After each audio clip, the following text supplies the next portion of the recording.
Gold trusted gold buyers మీరు తాకట్టు పెట్టిన బంగారాన్ని విడిపించి ఈ రోజు ఉన్న మార్కెట్ ధరకు కొనబడును. బెంగళూరు హులిమావులో దారుణమైన ఘటన జరిగింది. భార్యను అత్యంత పాశవికంగా కిరాతకంగా చంపి ముక్కలు చేసి సూట్ కేసులో పెట్టేశాడు ఓ కసాయి భర్త. ఆ తర్వాత అత్తమామలకు ఫోన్ చేసి మీ కూతుర్ని చంపేశాను అని ఒప్పుకున్నాడు. ఈ దారుణమైన ఘటన పోలీసులు కూడా నివ్వెరపోయేలా చేసింది.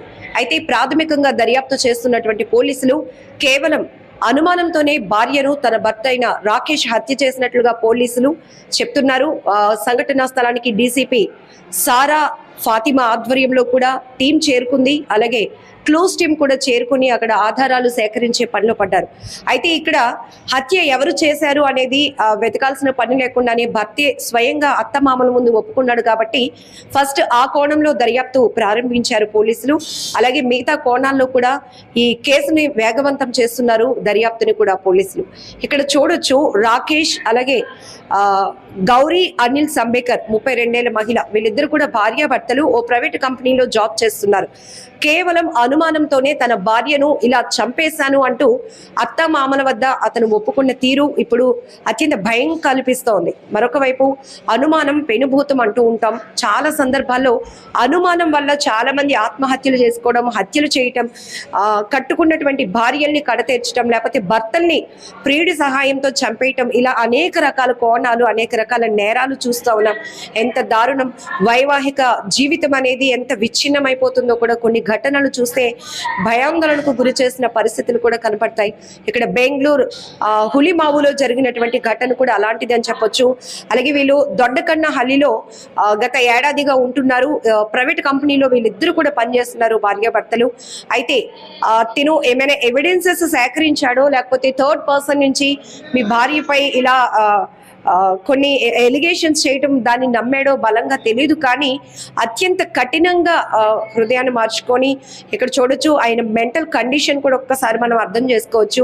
ఒకవేళ అలాంటి పరిస్థితి ఉంటే గనుక అతను ఏదైనా చూసున్నా తెలుసుకొని ఉండున్నా కూడా దానికి ఇంకొక మార్గం ఉంటుంది వాళ్ళ భార్యని పనిష్ చేసేయడానికి. కానీ అత్యంత దారుణంగా 3 ముళ్ళు వేసి జీవిత భాగస్వామిగా చేసుకున్నటువంటి భార్యను కత్తితో నరికేసి ముక్కలు చేసేసి సూట్ కేసులో పెట్టి ఇంత దారుణంగా కొంతమంది వ్యవహరిస్తున్న తీరైతే మాత్రం చాలా భయం కొలుపుతోంది. ఇంకొక వైపు అసలు ఏమైపోతోంది వివాహ వ్యవస్థ, పెళ్లి వ్యవస్థ ఏమైపోతోంది, అసలు కల్చర్ ఎట్టిపోతోంది అనే పరిస్థితి కూడా విశ్లేషించుకోవాల్సినటువంటి సిచ్యువేషన్ వచ్చిందని చెప్పొచ్చు. ఇప్పటికే సైకాలజిస్టులు చెప్తున్నారు అసలు పరిస్థితులు బాగోలేదు. ఎక్కువ శాతం ప్రతి ఒక్కరు చిన్న చిన్న విషయాలను భూతద్దంలో పెట్టి చూస్తున్నారు.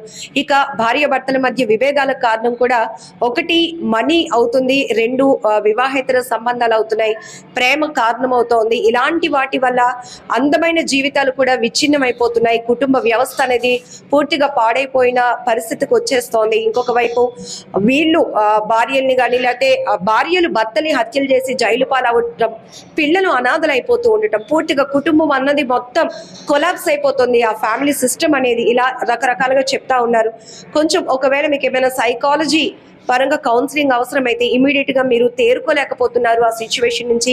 ఆ స్ట్రెస్ మాకు ఎక్కువగా అయిపోతుంది కాబట్టి ఆ కక్ష నుంచి మేము స్కిప్ అవ్వాలి అనుకుంటున్నామని కాస్త ఆలోచన చేసి లేదంటే మానసిక నిపుణుల్ని సంప్రదించిన అక్కడ మీకు ఒక వాల్యుబుల్ సజెషన్ దొరుకుతుంది. ఇక్కడ మనం చూడొచ్చు బెంగళూరు హులిమావులో జరిగినటువంటి ఘటన భార్యను అత్యంత కిరాతకంగా, అంటే ఇక్కడ ఒక భర్త అని చెప్పే కన్నా చాలా చోట్ల చాలా మంది విశ్లేషించేది ఇలాంటి వాళ్ళను మృగాలుగా ట్రీట్ చేయాలి. ఎందుకంటే ఒక సైకోల్లా ప్రవర్తిస్తున్నటువంటి తీరు, వీళ్ళు ఏదో మానసికమైనటువంటి సమస్యలతో బాధపడుతూ ఉండటమే ఇలాంటి పాశవికమైన నిర్ణయాలు తీసుకుంటూ చంపేస్తున్నారు. ఈవెన్ తను నా భార్య ఒకవేళ తప్పు చేస్తుంటే తినకి ఇంకొక రకంగా ట్రీట్ చేయాలి, ఇంకో రకంగా పనిష్మెంట్ ఇవ్వాలి అన్న ఆలోచన లేకుండా వాళ్ళని చంపేద్దాం పూర్తిగా అనే ఆలోచనకు వెళ్తున్నారు. అంటే ఇక్కడ అర్థం చేసుకోవచ్చు ఎంత క్రూరత్వంతో వాళ్ళ మనసు నిండిపోతుంది అనేది. మెయిన్ గా ఇక్కడ చూడొచ్చు. ఇప్పుడు ఈ భర్త జైలుకు వెళ్లాల్సిందే ఖచ్చితంగా. ఖచ్చితంగా అని చెప్పొచ్చు. ఎందుకంటే ఆయనే ఒప్పుకున్నాడు కాబట్టి మీ కూతుర్ని ఇలా నేనే చంపేశాను, ముక్కలు చేసేసి సూట్ కేసులు పెట్టేశాను అని ఒప్పుకున్న తర్వాత పోలీసులు ఫస్ట్ ఆ కోణంలోనే వాళ్ళ ఇన్వెస్టిగేషన్ అనేది కంటిన్యూ అవుతోంది. ఇక్కడ డీసీపీ సారా ఫాతిమా కూడా చెప్తున్నారు, ప్రైమరీగా అందినటువంటి సమాచారం మేరకు అనుమానంతోనే ఈ భర్త భార్యను అత్యంత పాశవికంగా హత్య చేశాడు అని ఈ కోణంలో మేము విచారణ కొనసాగిస్తున్నాం కాబట్టి అన్ని కోణాల్లో కూడా దర్యాప్తు వేగవంతం చేస్తామని. చాలా విషయాల్లో మనం చూస్తున్నాం, భార్యల్ని చంపేయటం, కుక్కర్లో ఉడకబెట్టేయటం ఇలాంటివి, అలాగనే ముక్కలు చేసేసి బాడీ పార్ట్స్ ఎక్కడో దొరకకుండా వేరే వేరే చోట్ల పెట్టేయడం, అంటే ఒక సైకోపాత్ మైండ్ సెట్ తో వీళ్ళు వెళ్తున్నటువంటి విషయాలు కూడా మనం ఒక్కసారి ఇక్కడ అర్థం చేసుకోవాలి.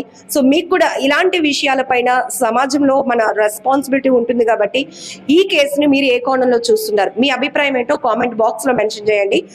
మెయిన్ గా మాత్రం మానసిక నిపుణులు, సైకాలజిస్టులు చెప్తుంది మాత్రం ఎక్కువ శాతం వివాహేతర సంబంధాల వల్లే భార్యాభర్తల మధ్య విభేదాలు, హత్యలు, ఆత్మహత్య ఘటనలు ఎక్కువ జరుగుతున్నాయి.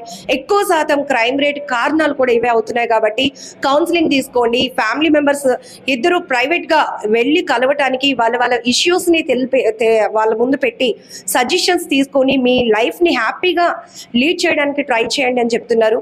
సో ఇక్కడ కూడా బెంగళూరులో జరిగినటువంటి ఈ ఘటన మాత్రం చాలా బాధాకరం, అత్యంత పాశవికమైన ఘటన అని కూడా చెప్పొచ్చు.